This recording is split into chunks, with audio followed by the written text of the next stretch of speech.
भूखंड विजेता कौन हुआ? जिसने न कभी आराम किया, विघ्नों में भी रहकर नाम किया। माननीय नरेंद्र मोदी जी के नाम का प्रस्ताव करता हूं।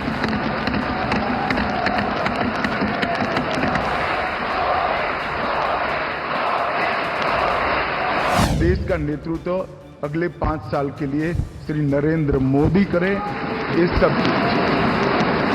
Today, India is having a right leader, right time. That is Narendra Modi.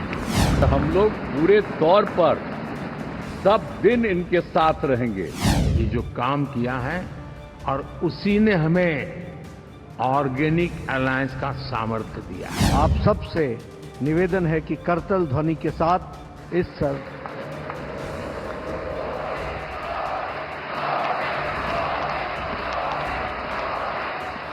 ये मोदी 3.0 सरकार की तस्वीर है और ये तस्वीर बताने के लिए काफी है। एनडीए एकजुट है, एक मत है, एक साथ है।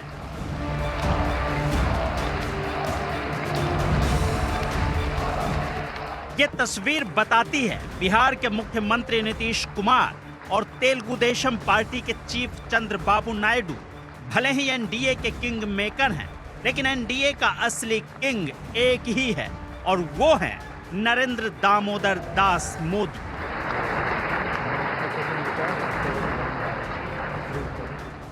पुरानी संसद में एनडीए संसदीय दल की बैठक हुई, जहां मोदी की एंट्री होते ही मोदी मोदी के नारे गूंजने लगे। इस बैठक में मोदी को लगातार तीसरी बार एनडीए संसदीय दल का नेता चुना गया।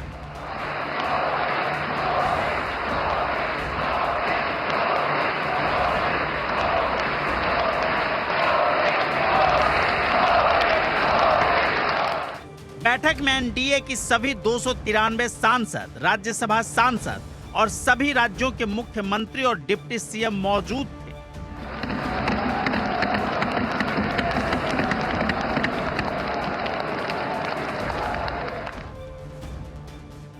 प्रधानमंत्री मोदी के साथ मंच पर 12 और लोग मौजूद थे। इसमें जेपी नड्डा, पवन कल्याण, कुमारस्वामी, अजित पवार, अमित शाह, राजनाथ सिंह, चंद्रबाबू नायडू, नीतीश कुमार, एकनाथ शिंदे, चिराग पासवान, जीतन राम मांझी और अनुप्रिया पटेल शामिल थी।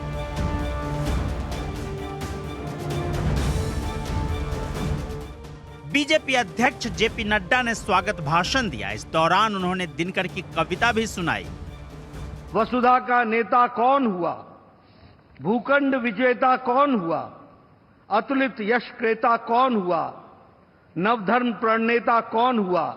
जिसने न कभी आराम किया, विघ्नों में भी रहकर नाम किया।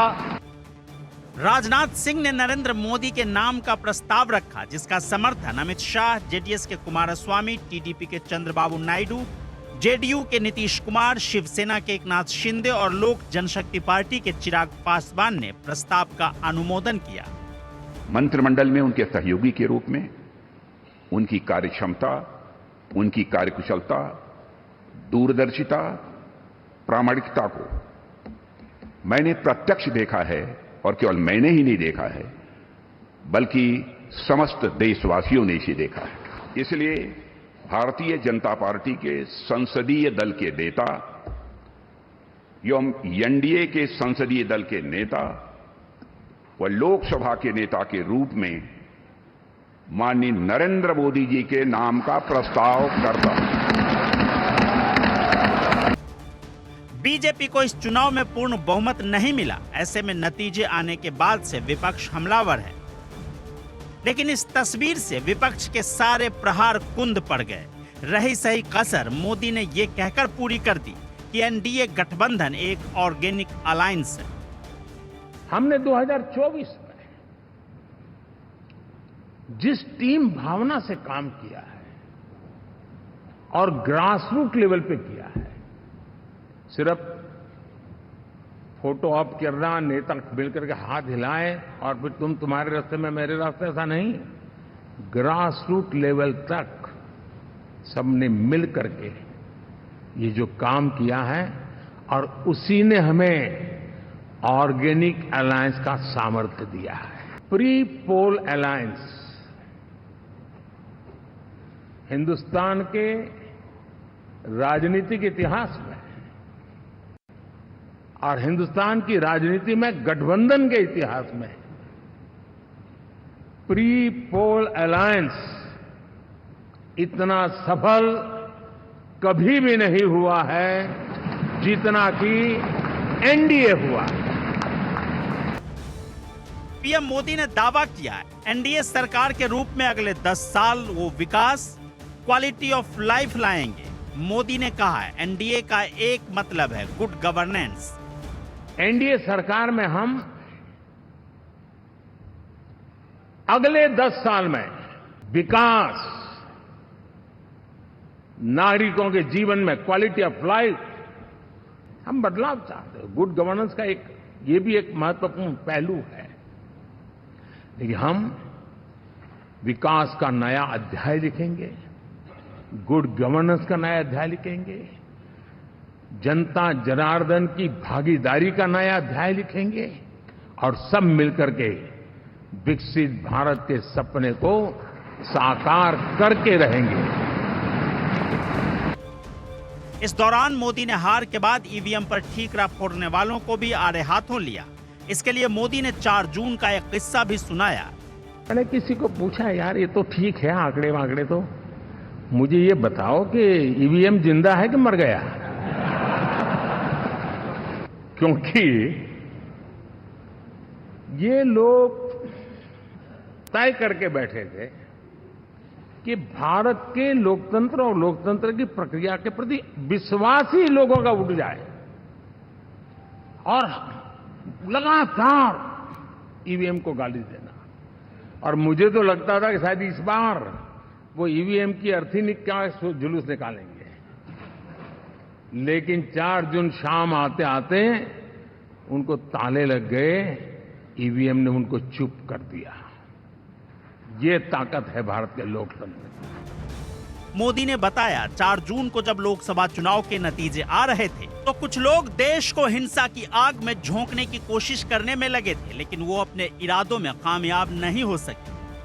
योजनाबद्ध तरीके से देश को हिंसा की आग में झोंकने का बयान दिए जाते थे। यहां इकट्ठे होना, यहां पहुंचना, यहां करना। कुछ लोग इस चीज को गंभीर नहीं लेते हैं, लेकिन ये बहुत गंभीर है। आप भारत के लोकतंत्र को, पहले उसकी व्यवस्था को अनादर करते हो, अब परिणाम आने से पहले एक ऐसा माहौल बना दो कि बस आग लगा देंगे। प्रधानमंत्री नरेंद्र मोदी ने लोकसभा चुनाव में कांग्रेस को 100 सीट ना मिल पाने पर तंज कसा तो सांसद राहुल गांधी पर भी हमला किया। 10 साल बाद भी कांग्रेस 100 के आंकड़े को नहीं छू पाई। और अगर मैं 14, 19 और 24 3 चुनावों को जोड़ करके कहूं, कांग्रेस के 3 चुनाव जोड़ूं, तो इन 3 चुनावों में जितनी सीटें मिली है उससे ज्यादा हमें इस चुनाव में मिली है। मैं आशा करता था कि वे लोकतंत्र का सम्मान करेंगे, लेकिन उनके व्यवहार से लगता है कि शायद उनमें ये संस्कार आए, इसके लिए हमें और इंतजार करना पड़ेगा। और ये वो लोग हैं जो खुद की पार्टी के पीएम का अपमान करते थे, उसके निर्णयों को फाड़ देते थे। खुद की पार्टी को विदेशी मेहमान आ जाए तो उसके लिए चेयर नहीं होती थी। ये सारे दृश्य आपने देखे थे। प्रधानमंत्री मोदी के भाषण के बाद चंद्रबाबू नायडू ने उन्हें शॉल पहनाई और बालाजी की तस्वीर भेंट की। इसके बाद प्रधानमंत्री मोदी भारतीय जनता पार्टी के वरिष्ठ नेता लाल कृष्ण आडवाणी और मुरली मनोहर जोशी से मिलने उनके घर भी पहुंचे। देश को अब इंतजार नरेंद्र मोदी की ताजपोशी का है। रविवार को मोदी हैट्रिक लगाते हुए तीसरी बार प्रधानमंत्री पद की शपथ लेंगे।